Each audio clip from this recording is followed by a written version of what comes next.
Kwanza tumshukuru Mwenyezi Mungu, alhamdulillah kwa matokeo mazuri ambayo tumeyapata. Tupo nyakati za kumalizia msimu, kwa hiyo kitu muhimu hapa ni pointi 3 ambazo tumezipata siku ya leo. Tupongeze sana wachezaji wetu, wamepambana kwa kutosha. Tupongeze technical staff na mwisho tupongeze sana mashabiki, wanachama na wapenzi wa klabu yetu ambao wamekuja kwa wingi leo hapa KMC Complex. Wamekuja wakiwa wamependeza na mashati yao na wameishangilia timu yao, tumepata matokeo mazuri. Kuhusu Coastal Union, mimi kama mtu ambaye nafahamu mpira, naelewa nini ambacho Coast watakuwa wanazungumza saa hizi baada ya concede goli moja. Kwao issue inaweza kuwa sio kupoteza pointi 3. Kwao issue inaweza kuwa idadi ya magoli ambayo wangefungwa baada ya kupoteza hizo pointi 3. Ukicheza na Yanga hapa KMC Complex, chances za Yanga kushinda ni 70% kwenda juu. Kwa hiyo ukija hapa kwa timu kama Coast ambayo pia inapambana kuangalia namna gani itakuwa na pointi nzuri za kusalia ligi kuu msimu ujao, lazima pia factor ya magoli kwa maana ya goal difference waizingatie. Kwa hiyo nilikuwa najua wanakuja hapa kwa ajili ya kupunguza idadi ya magoli, na kama wangejaliwa wangepata sare, lakini tumejaliwa kushinda, tumepata goli moja. Kwa wao linaweza kuwa na faida, linaweza kuboost confidence yao kwenda kwenye mechi inayofuatia, lakini pia kwa Yanga ushindi wa goli moja una faida kubwa kwa sisi, kwa sababu tunakwenda kwenye mchezo mwingine mkubwa tarehe 10 dhidi ya Azam Football Club. Pengine tungeshinda goli 6, goli 7 leo, concentration ya player ingekuwa ina shake kidogo kwenda kwenye mchezo huo. Kwa hiyo kushinda goli moja pia unapeleka ujumbe kwa wachezaji wetu kwamba hapa mwisho ligi ni ngumu, wanatakiwa wajikaze, pambane, tuweze kupata matokeo mazuri kwenye mechi zilizobakia inshallah. Kuwakosa baadhi ya nyota Stefano Azizki, Ibrahim Baka ambao mara kadhaa wamekuwa wakipata nafasi kwenye kikosi cha kwanza, ilikuwa inaleta pressure kwenye mchezo huu dhidi ya Coastal? Hapana, haijatupa pressure yoyote kumkosa Azizi, Baka na wengine, wala haijaathiri chochote kwenye mpango yetu. Tulishawahi kuwa na hao wachezaji kwenye pitch, tukashinda goli moja vile vile mechi zilizopita huko nyuma. Tulishawahi kuwa nao tukafungwa vile vile wakiwa kwenye pitch. Kwa hiyo haijakuwa na madhara. Lazima mechi kama hizi zikiisha, basi tutenge pia nafasi ya kuwapongeza wapinzani namna ambavyo wamecheza vizuri, wamejilinda, create nafasi, goalkeeper wao amekuwa na mechi nzuri, kaweza kupunguza idadi ya magoli. Kwa hiyo sisi tunajivunia pointi 3 na ndio msingi uliotuleta hapa KMC Complex leo. Tuliona Khalid Aucho akishindwa kuendelea na mchezo, kutolewa nje the same to Kibabani. Pengine hali zao zikoje, hususan kwa Aucho alionekana kama kuhuzunishwa na kile ambacho kilimpata kipindi cha kwanza?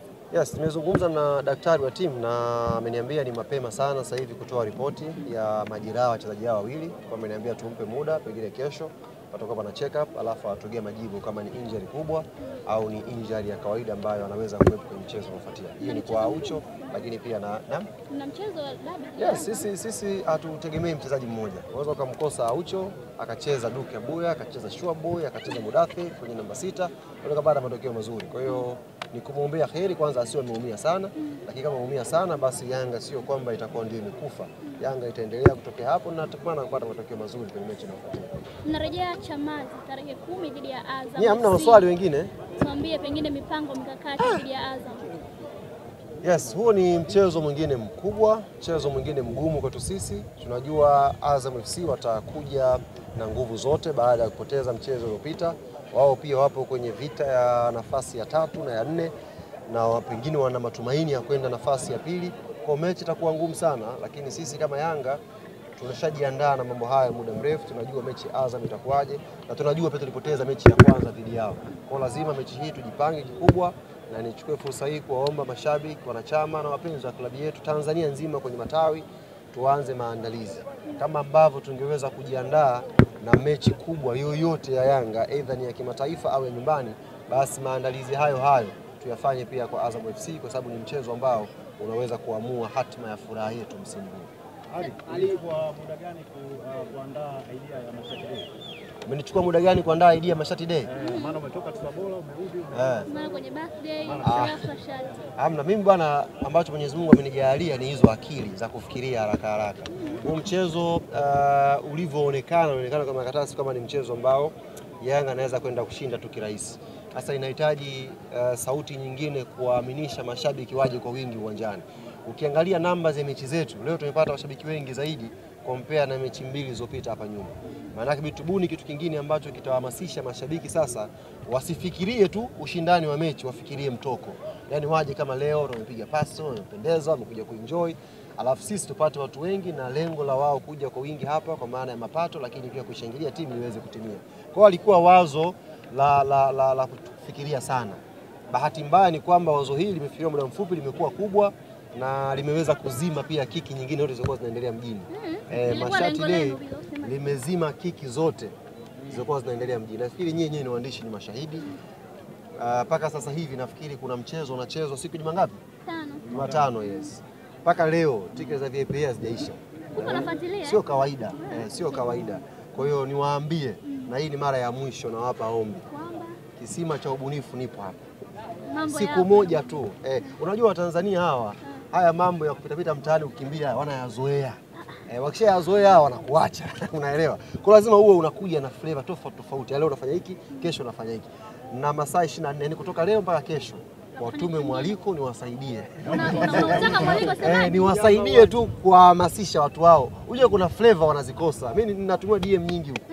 Akia Mungu na DM nyingi sana huko. Makolo akiniambia wewe ungekuwa kwetu tungeenjoy sana. Kweli? Sasa siri za watu huwezi kutoa mawasiliano ya watu public, Wasipokuja ndani ya masaa 24. Wasipokuja manake mechi inaweza kachezwa na watu 600 pale ndani. Uwanja ndefu. Ni kweli kwa sababu tiketi za VIPs ni watu wangapi kwa ule uwanja?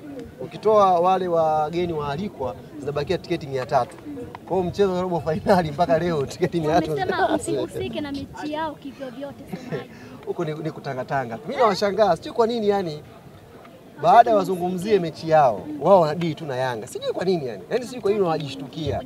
Nimeona kwa mechi hii ndo wamefanya press conference 8. Mechi hii peke yake. Kaanza msemaji, wamekuja wazee, wamekuja mababu, mabibi, wamekuja kina shangazi, wajomba. Leo nimeona watu wengine wameenda leo. Yaani wanakuja watu wote, wanatangatanga. Yaani sisi tuna mambo yetu, tunajiandaa na mechi na Azam. Pambaneni na hali yenu. Yaani mkituzungumzia Yanga, sio kwamba ndo mtahamasisha watu wenu waje uwanjani. Tumieni mbinu mbadala za kuhamasisha watu waje uwanjani. Watu wamegoma. Semaji, kwenye mechi 3 za mwishoni, Pacome Zouzoua ameibuka man of the match kwenye mechi 3 zote za mwishoni. Alafu mnaelekea kwenye mchezo dhidi ya Azam FC. Pengine pia mnatangaza kama kisasi au kuna namna ambavyo pia mtaingia? Hapana. Sisi mechi ya leo imeisha hapa. Kesho tunakwenda kuanza maandalizi ya mchezo dhidi ya Azam. Mchezo wa Azam ni mchezo mkubwa, unahitaji mipango mingi, unahitaji maandalizi makubwa. Kwa hiyo hatuwezi kuyazungumza tu hapa kama tuko tayari na Azam. Lazima kesho tukajiandae kwa ajili ya ni mchezo mgumu, mchezo mkubwa, na naamini kila mwana Yanga anajua ukubwa wake, anajua ugumu wake, na kila mmoja anakwenda kujiandaa pale Azam Complex. Pacome Zouzoua ni tuzo ya 3 mfululizo, lakini tuzo ya 6 ameniambia ni tuzo yake ya 6 ya man of the match.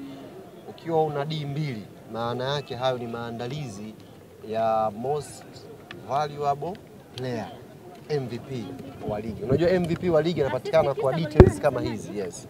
Assist hizo ngapi? 9, goli 8, tuzo 6. Hizo ni detail ndogo ndogo. Sio kwamba naipangia kamati, lakini ni detail ndogo ndogo ambazo mimi unajua nimekuwa kwenye kamati ya tuzo for 2 years. Sio kama alijua wale waandishi. 2 years niko kwenye kamati ya tuzo. Kwa hiyo kuna some details zinakuepelekea kuchagua most valuable player. Haihusishi tu magoli kwamba huyu ndio top scorer, hapana. Ndio maana tuzo ufungaji bora afu tuzo. Yaani mchezaji bora ni mchezaji ambaye mnaweza kwenda Kenya mkampeleka kwamba huyu ndio kioo cha wachezaji Tanzania. Sasa Pacome hatoshi. Niulize nyinyi, mkienda Malawi na Pacome mkasema ligi kuu ya NBC huyu ndio kioo chake, hatoshi. Sasa ukimpeleka kule Kitale, si unakimbizwa? Bwana asanteni sana ndugu zangu. Semaji, kabla hujamalizia, kuna watu wanalihusisha shati lako hili la leo na shati la mtu fulani. Hapana. Kuna uhusiano wote wa shati? Hili shati ni maandalizi ya Oktoba hili ndugu wangu, huwezi kuelewa. Vitu vya Oktoba hivi. Kuna jambo vitu vya Oktoba hivi. Semaji, tarehe 9.